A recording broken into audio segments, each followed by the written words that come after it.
So first of all, I see you, kind of, it looks like a medieval knight, but it's somebody who's like, maybe like a squire. And I see like a tower. And so you're in a field, there's a tower. So you're in a field, and there's a tower right there. And it seems to me like you live in that tower, or you train in that tower. But I see you kind of, you walk out into the field, and there's like grains and wheat, and you're just running around having fun, doing your cartwheels, kind of running around. I see you alone. And then far away, there's like the woods, and then there's this person.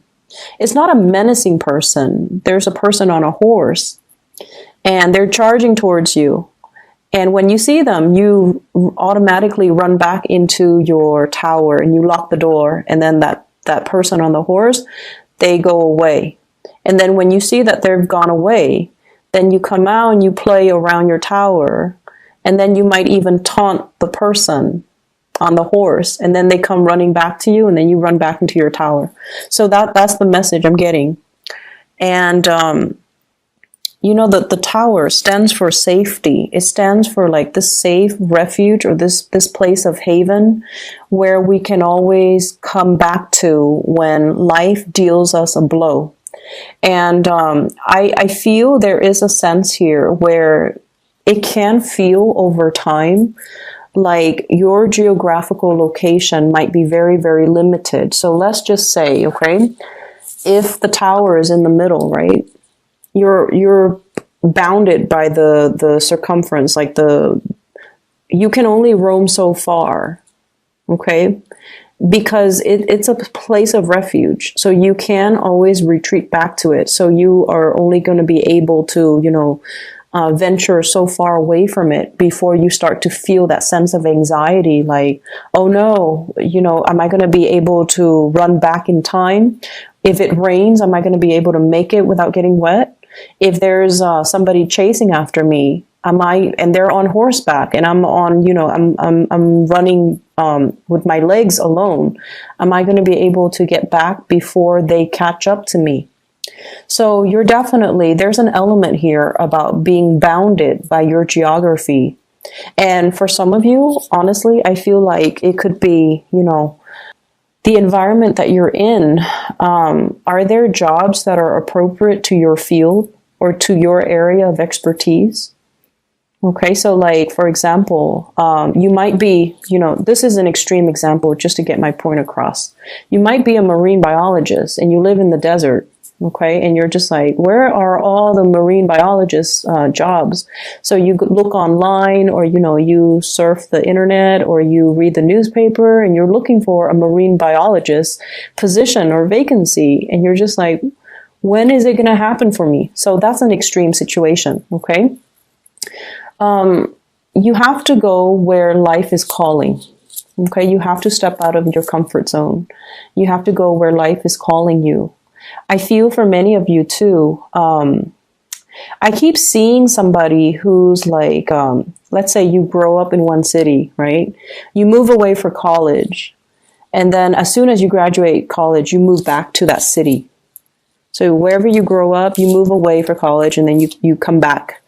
And because it's safe, because after that big milestone in your life, being far away from home, you feel homesick, or you feel like, oh, you know, I've already done my fun. I've already put in my 4 years. I've already lived on my own. I should move back. And then I see some of you move back, and then you move away for example, grad school. And then you have like an amazing time. And then after grad school, you automatically just bounce back, like tether. It feels like something is tethering you to it. And for you, it could be family. For you, it could be that familiarity. But I definitely feel a cycle in your life is getting ready to wrap up. And you kind of need to move forward, and you kind of need to move on, okay?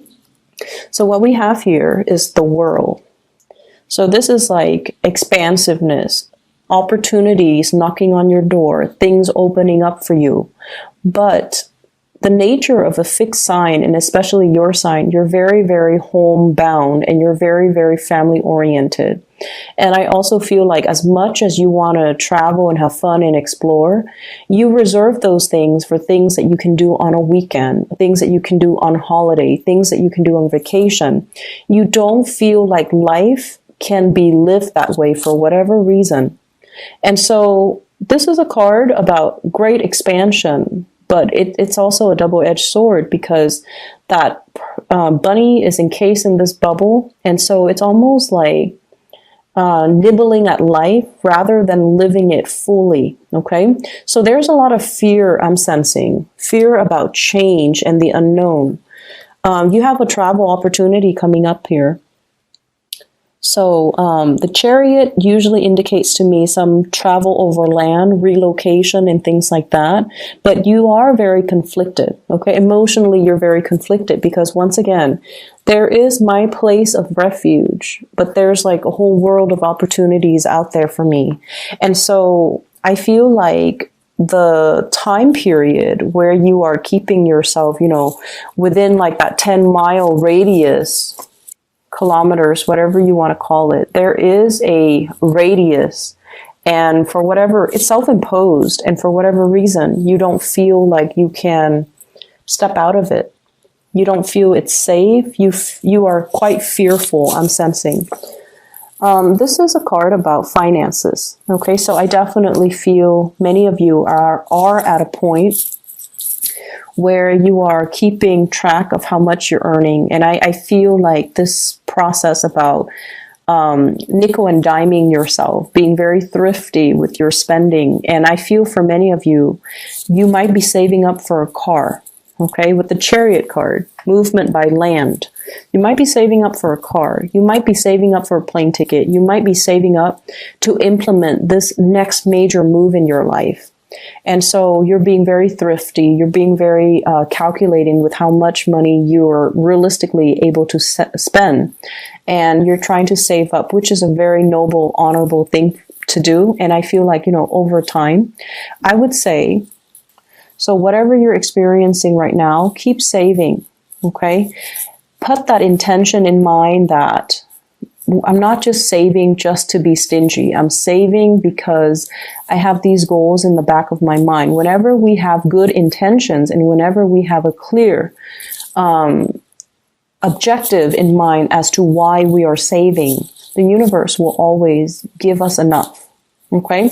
So I feel like that's what's happening here. And I feel like for many of you, the staying within that 10-mile radius from your center of refuge is no longer satisfying for you. The jobs might not be available and you need to venture out. And then I also feel like there's a sense of same old, same old. It's almost like I need more out of life. I feel like some of you might get the spiritual nudge from your guides to kind of venture out. And you feel this sense of like, I'm content where I am, but there's something calling you, nudging you to take that extra step. And I feel like you're ignoring it. But for this week, it's a Mercury retrograde period. And a lot of the times plans that we have, kind of thought about, we might have really, tried to like flirted with a specific course of action. But then we're just like, no, I don't have the money to do that, or I'm too afraid, or, I'll do that next year. This is a really good time to revisit plans that we thought about in the past, but we never grab hold of. We never really took seriously. Okay. And so a lot of the times Mercury in retrograde can bring a lot of good ideas, especially revisiting past ideas, revisiting past dreams, past just things that you kind of lay on the wayside because you felt like you couldn't do it at the time. So you're getting this nudge, and you're definitely getting some type of a push for you to step out of that comfort zone, for you to find a new place of refuge, okay? And for you to trust that things will be okay.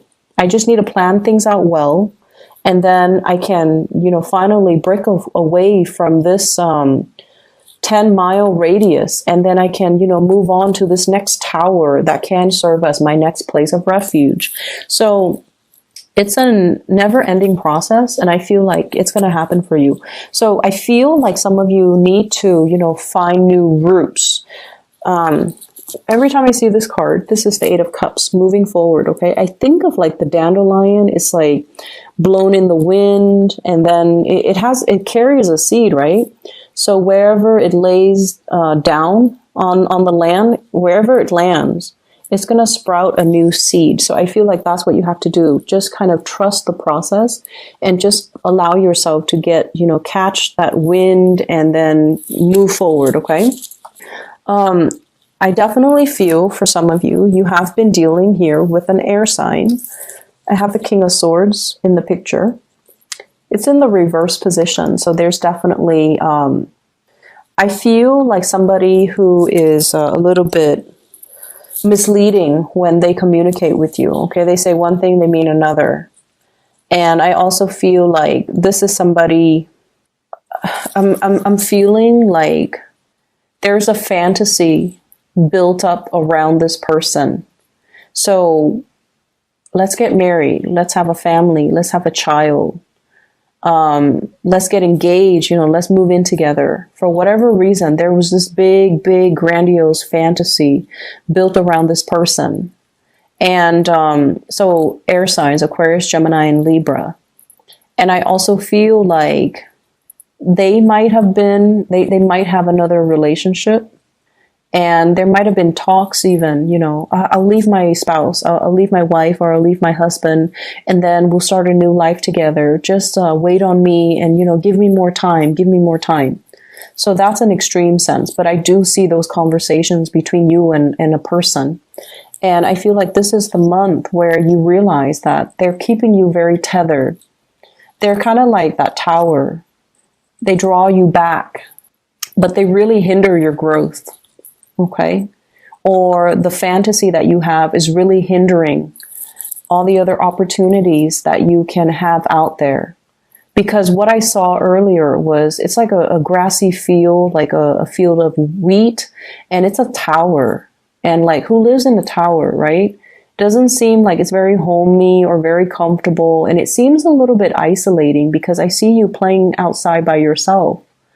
And so it can feel a little bit lonely in this relationship, I feel, even though you feel like this person will protect me. They're kind of like that fortress of strength and stability, but it just doesn't feel to me like you are 100% happy. And then I also feel like for some of you, there are like contract jobs, okay? It's like let's say the job contract, there's a company that is retaining you, and they give you projects that last like 3 or 4 months at a time. And then, like when you are in the midst of it, or when you land that contract, it gives you this really big emotional high. And then 1 month right before the contract ends, you get into this sense of anxiety, like, oh my gosh, where's my next paycheck going to come from? I have to scramble. So rather than enjoying the process of completing a project, the satisfaction we get for work that is well done, rather than doing that, you're spending that last month like scrambling around for new work, for new projects, for new contracts, for new, opportunities. And so you're living almost like from paycheck to paycheck. You're living almost like from one provisional time frame.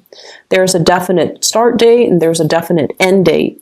And then you're scrambling for the next start date and the next end date. So it feels like you can't really plan anything long term because everything revolves around, start, end date, start, end date. And so you never set down, you never are able to put down roots. You're never able to feel stable and secure. So I don't know what's happening with you guys.